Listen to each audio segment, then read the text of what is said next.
Thank you all for being here today for a very important announcement I'm very excited about, as I'm sure everyone else in this room. And I want to acknowledge those people at Fraser Health and the Delta Health Hospital Foundation for helping put this event together today.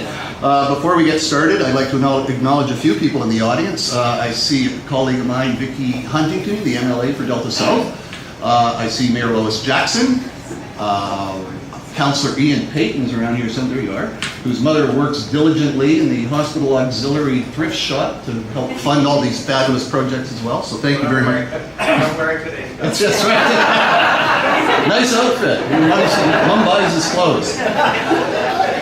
And so anyway, without further ado, I'd like to take the opportunity to introduce our guest speaker today, a colleague of mine, and probably one of the best health ministers I think this province has ever seen. So without going any further into that introduction, I'd like to introduce the Honourable Terry Lake.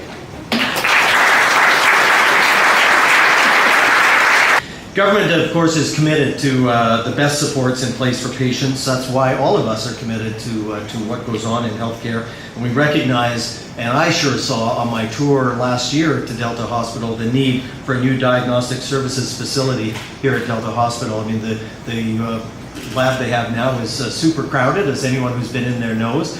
They're doing fantastic work, but tripping over themselves trying to do it. So the medical imaging laboratory services sees more than 90,000 patients a year. So that's a very large number. And they're being delivered in segmented facilities that are, of course, past their due date. It's a vital service that needs to continue, and that's why we're here today pleased to announce the approval of Delta Hospital's new medical imaging and laboratory services addition. And it will be known through the generosity of the Toigo family as the Peter C. and Elizabeth Toigo Diagnostic Services Building.